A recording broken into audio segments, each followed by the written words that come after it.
기류 변화입니다. 어떤 기류가 변했다는 건지 볼까요?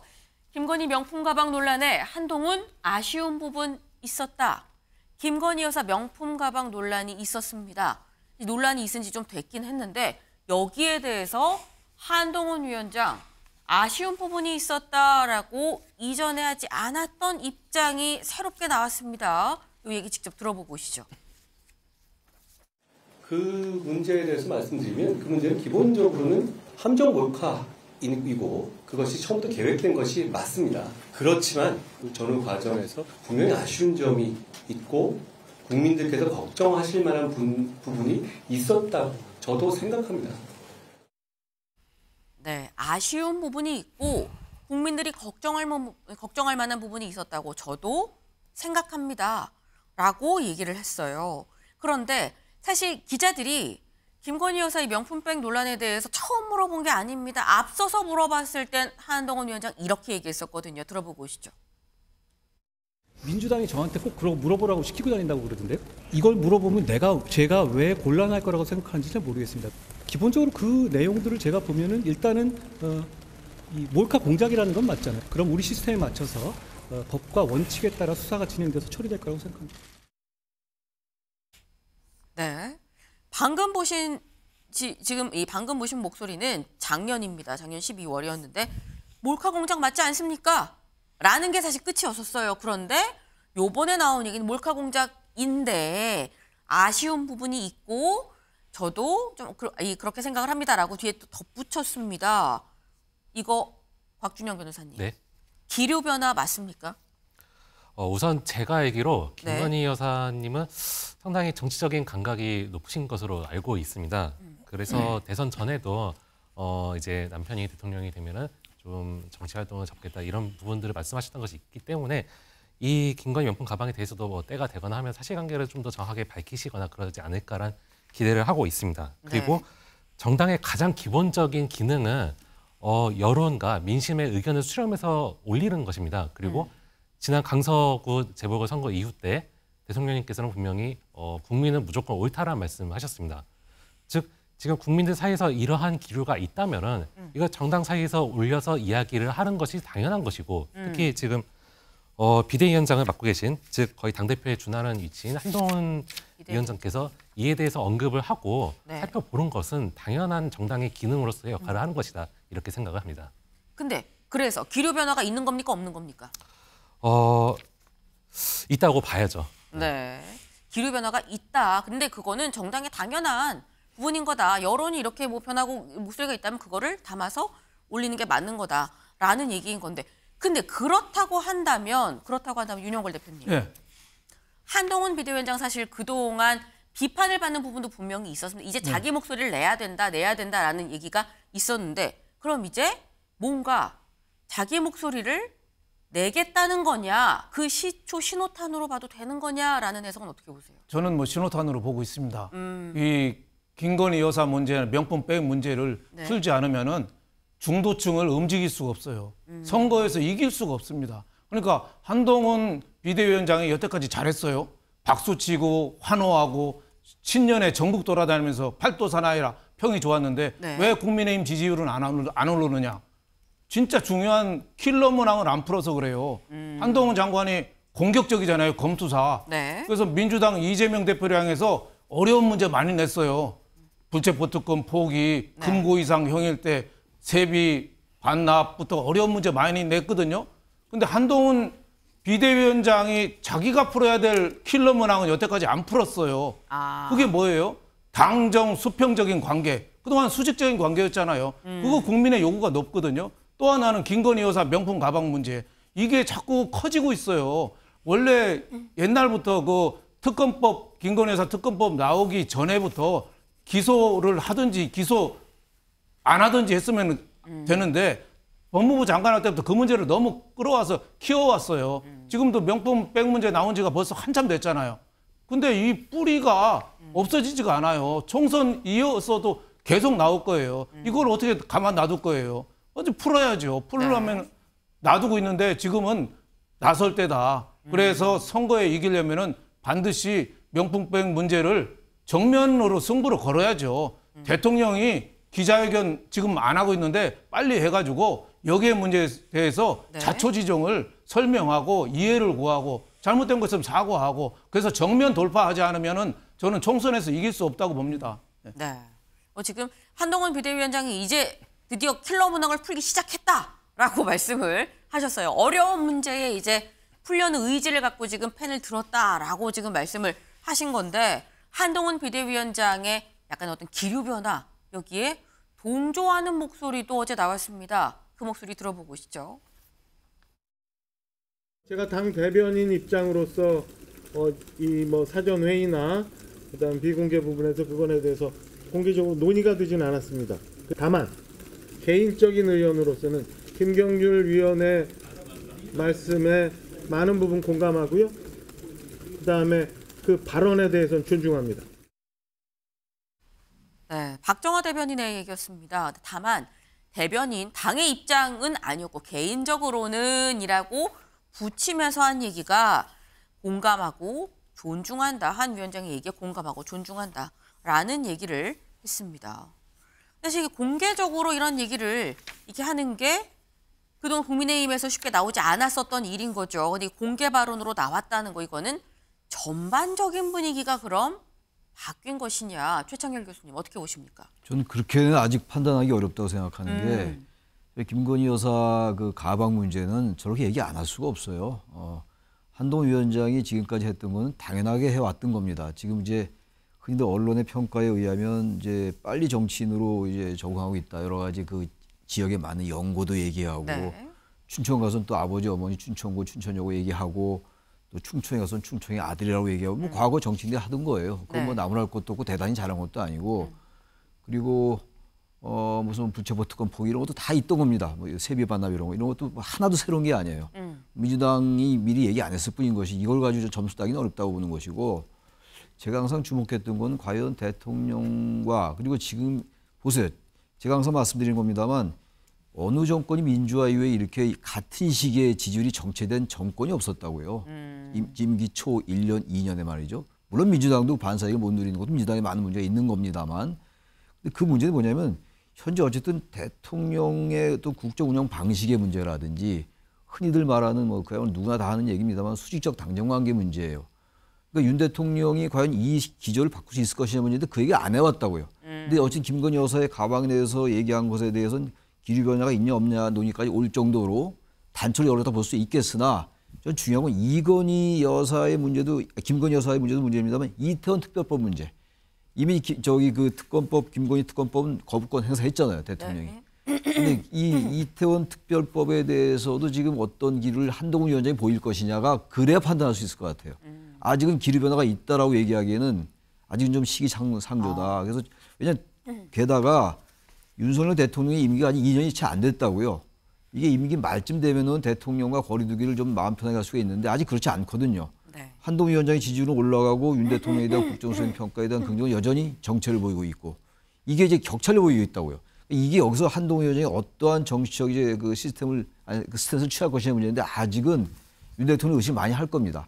특히 공관위원으로 지금 이철규 위원이 들어와 있는 것도 그렇고 그래서 저는 아직은 기류 변화로 보기에는 좀 아직 이르다라고 봅니다.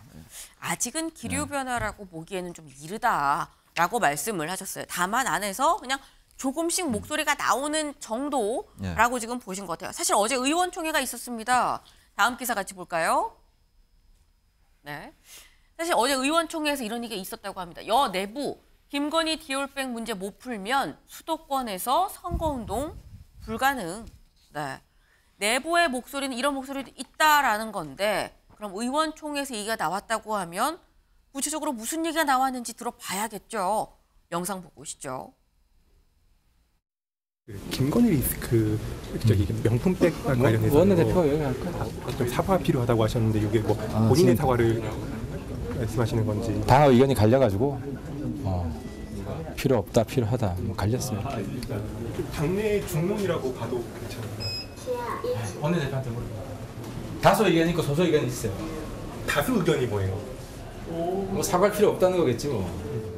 별도 논의는 되지 않았습니다만 이 사건은 여러분 알다시피 의도적으로 접근을 해서 함정을 만들어서 만드는 그 소위 몰카 공작이고 또 정치적 공작입니다. 네. 지금 하태경 의원 그리고 윤재욱 원내대표 얘기까지도 들었습니다. 하태경 의원한테 물어보니까 아이 뭐 원내대표가 얘기할 거예요. 자꾸 말을 아껴요. 뭐 아이 뭐 그런 얘기겠지. 들어봐요. 하고 쓱 넘어갔거든요. 근데 윤재욱 원내대표가 그래서 뭐라고 얘기를 하느냐. 그 얘기가 나온 건 맞는데 기본적으로 이게 함정 몰카다라는 점이 좀 방점을 좀 찍어야 된다는 취지로 지금 얘기를 했습니다. 근데 지금 얘기를 쭉 보면 요거는 김상일 위원님. 네. 이게 약간 윤재욱 원내대표와 한동훈 비대위원장의 얘기가 네. 결이 살짝 좀 차이가 있는 것 같다라는 생각이 들어요. 이 네. 서로 이 논의를 안 한 걸까요? 글쎄요, 뭐 그동안 뭐 지켜온 입장이라는 것도 있고, 뭐 그리고 한동훈 비대위원장이 그 정당으로 와서 뭐 받는 기대감이라는 부분의 차이도 있고, 그래서 뭐 약간 결이 다른 거 아닌가 이런 생각이 드는데요. 어쨌든 뭐 한동훈 장관의 그런 소위 말하는 그 발언 아쉽다, 국민에게 이제 걱정스러운 부분이 있다, 이런 게 기류 변화이길 저는 바래요. 근데 기류 변화가 아니라 마지 못해서 그냥 연기만 피우는 거라면 그것 또한 국민들에게는 또 심판을 받을 것이다 이런 생각이 드는 게, 자 보세요.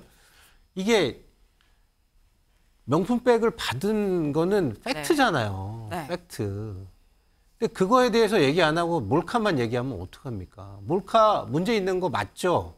하지만 몰카가 문제 있는 거와 명품백을 받은 거는 별개의 사안으로 다 다뤄야 되는 거예요. 이거를 하나가 문제 있으니까 나머지는 문제가 없다, 이렇게 하고 얘기하면 국민들이 그거를 보고 이해를 할 수가 있겠습니까? 저는 지금 윤재욱 그 원내대표가 지금 저렇게 이야기하는 것은 일단은 모르겠습니다. 약속 대련처럼 서로 이렇게 뭐 좀 약간은 밀당을 좀 하다가 한쪽 방향으로 좀 방향을 정하려고, 너무 한쪽으로만 지금 갈 수가 없잖아요. 대통령이 엄연하게 임기를 많이 남겨놓은 현직 대통령인데, 그래서 뭐 그런 어떤 작전일 수도 있는데, 저는 기본적으로 윤재욱 원내대표도 국민의 대표이기 때문에 이 부분에 대해서 자꾸 위록지말을 하면 안 돼요. 아니 지금 사슴이 있는데 자꾸 말이라고 자꾸 얘기하면 어떡합니까? 이건 사슴인데 국민들은 이걸 사슴으로 보고 있어요. 그러니까 제발 좀, 그러면 몰카 공작은 몰카 공작대로 빨리 수사하시고요. 디오백 받은 건 받은 거대로 명확하게 이게 뭐 불법에 해당하는지, 아니면은 사실상 우리나라 최고 권력자에게 가장 영향력 있는 뭐 사실상의 공적 인물인 사람이 할 행위로서 적절한 것인지, 위법성은 없는지, 그것도 철저하게 따져주시길 바랍니다. 네, 지금 윤재욱 원내대표 얘기는 좀 위록지만 아니냐라고 지금 말씀을 하셨어요. 근데 의원총회에서 윤재욱 원내대표 얘기에 김상일 위원님이 의원총회 들어가 계셨던 게 아닌데 다른 사람이 비슷한 얘기를 또 한 게 있습니다. 이걸 좀 보겠습니다. 대구 경북에서 선거 치르는 사람은 이 명품백보다 더한 사건이 터져도 선거 결과가 안 바뀌지 않느냐면서 최전방에서 총알 좀 달라고 하는데 후방에서 나 몰라라 하는 것이라고 했다. 국민의힘 텃밭인 대구 달서울을 지역구로 둔 윤 원내대표가 수도권 민심에 좀 둔감하다고 지적한 것이다. 누가 지적했느냐? 김경률 비대위원이 지적을 이 의원총회에서 이렇게 했다고 합니다. 지금 약간 뭐 비슷한 지금 이 맥락으로 김경률 위원도 지금 얘기를 한 것 같아요. 근데 지금 이 표현, 박준영 변호사님. 네. 지금 전방에서 전쟁 났어, 빨리 총을 보내. 그런데 후방에서 나 몰라라 하는 거예요. 라는 이 지적 어떻게 보세요?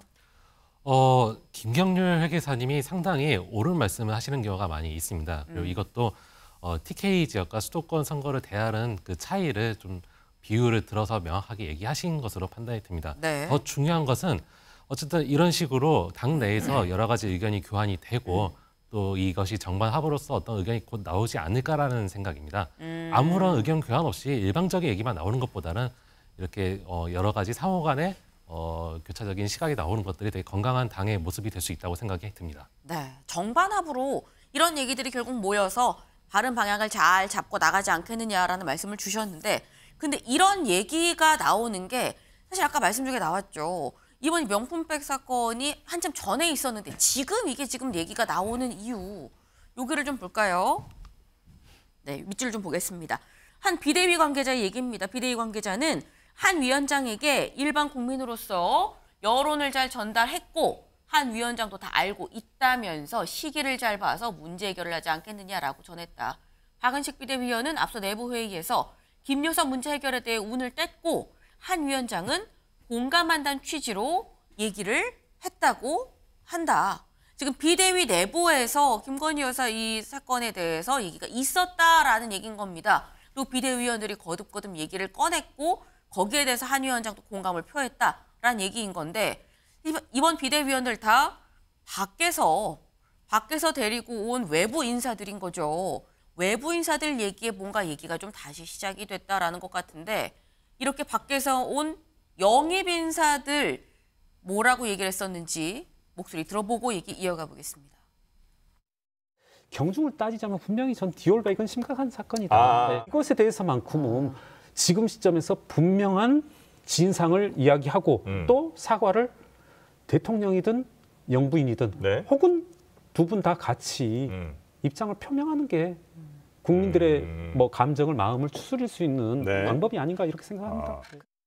김건희 여사가 경위를 설명하시고 만약에 뭐 선물이 보존돼 있으면 준 사람에게 돌려주시고 국민들에게 사과하시고 이렇게 하면 좀 쉽게 해결될 수 있는 방법이 있지 않는가. 네, 김경열 비대위원도 이수정 교수도 다 외부에서 영입한 사람들입니다. 외부 인사들이 이렇게 한마디 요즘 들어서 얘기를 했죠. 그러면서 뭔가 윤영걸 대표님, 새물이 고인물을 변화시킨 것이냐라고 볼 수 있는 겁니까? 뭐 어느 정도는 볼 수 있죠. 지금 그 김건희 여사 명품백이 나비 효과를 불어오고 있어요. 명품백 나비 효과. 네. 하나는 이제 대통령 신년 기자회견까지 지금 망설이고 있잖아요. 또 명품백 질문 나온다는 그걸 피한다는 얘기도 많아요. 대통령 지지율의 영향도 있어요. 또 하나 중요한 거는 수도권하고 영남하고 디커플링이 본격화되고 있어요. 영남에서는 명품백 그거 대응하지 말자. 뭐 그거 준 사람 함정 취재가 나쁜 거지. 거기에 왜 대응하냐. 이쪽 의원들은 그렇잖아요. 수도권에는 지금 뭐 몇천 표, 몇백 표 갖고 등락이 좌우되잖아요. 민심에 예민하잖아요. 그러니까 민심에 지금 비대위원들은 민심에 좀 빨리 대응하자는 거예요. 근데 영남 쪽 윤재욱 의원은 영남이잖아요. 그쪽에서는 왜 우리가 뭐가 그거 갖고 하냐 하는데 저는 민심의 소리를 듣지 않으면은 이번 선거는 수도권에서 반가름이 나요. 그걸 극복하려면은 민심의 소리를 들어야죠. 저는 김건희 여사가 사과하면은 또 문제가 된다고 봐요. 자칫 자세나 또 꼬투리를 몰고 하니까 이거는 대통령이 신년 기자회견하면서 자연스럽게 진솔하게 풀어라 이런 말씀을 듣고 또 과거에 미국의 앱스캠 사건이라고 있었어요. FBI가 아랍 부호처럼 거짓말해가지고 정치인한테 뇌물을 전달하는 거를 몰카로 찍었거든요. FBI도 상당히 비난을 받았지만 돈 받은 몰카 정치인들도 다 처벌받았어요. 그럴 정도로 김건희 여사 명품백은 몰카 취재도 물론 비열한 짓이긴 하지만은 그걸 받았다는 거는 그것도 잘못된 거거든요. 거기에 대해서는 풀고 가야죠. 윤석열 대통령의 브랜드가 뭐예요? 공정하고 상식이잖아요. 과거 문재인 정부가 그거 안 해가지고 윤 대통령을 뽑았는데 왜 윤 대통령의 이 문제에 관해서 정면 돌파를 안 하느냐 말이죠. 저는 빨리 해야 된다고 봅니다. 네. 지금 이거는 빨리 풀어야 된다라고 말씀을 하셨어요. 그리고 유독 들리는 부분이 김건희 여사 본인보다도 그냥 대통령이 직접 좀 풀어야 된다라는 말씀을 지금 하셨습니다. 그럼 대통령실 입장은 어떤가? 다음 기사 볼까요? 한동훈 명품백 아쉬운 점 있어 대통령실 의견 듣는 중. 네. 대통령실 의견 듣는 중입니다. 네. 지금 김건희 리스크 대응에 기류 변화라는 부분이 있어요. 그러면서 지금 대통령실은 의견을 다 듣고 있다라고 얘기를 하고 있는데 대통령실이 대체 어떤 생각을 하고 있는 것이냐 이 부분 최창열 교수님. 대통령실 의견은 전 별로 기대하지 않아요. 지금까지 정치 행태를 쭉 보면 말이죠. 대통령실에 최근에 비서실장 바뀌었습니다만 바뀌어도 기존의 김대기 비서실장과 별 차이 안 느껴집니다. 아직은. 그래서 저는 큰 기대하지 않고 우리 윤 대표님 말씀처럼 대통령이 직접 말씀하시는 게 맞아요. 저거는 자기 부인 얘기인데 자신이 얘기를 해야죠. 저게 이슈가 이렇게 되면 안 되는 겁니다. 거기까지 말씀드리겠습니다. 네. 일단 공통적으로 지금 두 분 다 이건 대통령이 직접 나서서 풀어야 될 문제다라는 말씀을 하셨어요. 지금 뭐 대통령실 지금 생각을 하고 있을 때가 아니다라는 취지로 지금 저는 들었는데, 네. 다음 기사를 좀 이어서 볼까요? 근데 여기서 봐야 될 부분이 또 이런 부분이 있어 보입니다. 대통령과 밥 한 끼도 안 해 윤 아바타 벗어나려는 한동훈. 네. 사실 이 사안에 대해서 이 사안이 처음 있었던 게 아닙니다. 근데 이 사안에 대해서 한동훈 비대위원장이 뭔가 기존과는 다른 입장을 내놓으면서 다시 눈길이 가기 지금 시작하는 거죠. 그런데 지금 보니까 대통령이랑 밥 한 끼도 안 했다. 여기 좀 볼까요? 윤석열 대통령과 밥 한 끼도 그동안 한동훈 비대위원장이 하지 않은 것으로 취임 후에 하지 않은 것으로 알려졌다. 전임 김기현 지도부 체제와 달리 대통령 관저회동, 당 사역 오찬도 없었다. 한 위원장이 윤 대통령을 만난 건 3일 청와대 영빈관에서 열린 신년 인사회가 유일하다라는 겁니다. 네. 한정환 어제 의원총회에서 이런 얘기를 했었는데요. 이 얘기를 들어보고 얘기 이어가 보겠습니다. 여러분 아시다시피 정치 경험이 없습니다. 그렇지만 지금 우리는 그런 절실함과 그런 파격을 찾을 때이죠. 그래야만 승리할 수 있지 않겠습니까? 저는 여기 계신 원내 동료 여러분들의 경험을 믿습니다. 의지합니다. 이기는 길이라면 뭐든 하겠습니다. 주변에 많은 해설가들이 이미지를 그렇게 소모하면 안 된다? 이렇게 충고하셨습니다. 저는 4월 10일까지 완전히 소모되겠습니다. 네, 한동훈 비대위원장 이기는 길이라면 뭐든 하겠습니다. 4월 10일까지 완전히 소모되겠습니다. 라고 어제 의원총회에서 얘기를 했습니다. 근데 그렇다고 한다면 곽준영 변호사님. 예. 여기서 말하는 이 뭐든지 하겠습니다. 이 뭐든지에 갈라서기, 홀로서기 포함이 돼 있다고 보십니까? 제가 예전에 공인법무관 하면서 이제 검사분들 일하시는 걸 봤을 때 네. 꼭 밥을 같이 먹는다고 해서 뭐 네. 의사소통이 안 되거나 뭐 서로 다른 작전을 짜거나 그러지는 않습니다. 즉 이런 상황에서 뭐 밥을 오히려 한 끼 같이 먹고 이런 것들이 되게 와전되거나 잘못된 이미지를 심어줄 수도 있는 상황으로도 보일 수 있습니다. 네. 그렇기 때문에 한동훈 비대위원장이 얘기했던 이길 수 있는 모든 수단을 다하겠다. 그런 데서는 당연히 아반타라는 이제 상대방이 프레임을 씌울 수 있는 그런 것을 벗어나기 위한 방법들도 택하고 행할 것이라고 생각을 합니다. 근데 제가 여쭤본 게 그거였었어요. 지금 뭐 밥 한 끼도 안 해가 아니라 지금 한동훈 비대위원장이 윤석열 대통령이 뭐 윤 아바타라고 지금 비판받고 있는 부분이 있거든요. 야당에. 근데 거기에 대해서 홀로 설 수 있을 것이냐, 홀로서기를 할 것이냐 어떻게 보십니까? 네, 저는 충분히 홀로서기를 할 수 있다고 생각을 합니다. 그것은 이제 한동훈 비대위원장이 직접 얘기를 하는 것처럼 네. 이길 수 있는 선거를 만들기 위한 여러 가지 수단을 다 택하겠다. 그 과정 중에 하나이기 때문에 홀로 서는 것도 그 과정 중에 하나라고 한다면 충분히 그 길을 택할 것이고 좀 택해야 된다고도 생각을 합니다. 택할 것이고 택해야 된다라고 말씀을 하셨습니다. 네. 지금 한동훈 비대위원장한테 모두의 눈이 쏠려 있습니다. 지금 한동훈 비대위원장 그리고 또 한쪽에 쏠려 있는 눈은 윤석열 대통령이죠. 이번 신년 기자회견을 할 것이냐 말 것이냐 한다면 어떤 입장을 내놓을 것이냐 네. 관심이 가는 두 사람 제가 요번에 좀 짚어봤습니다.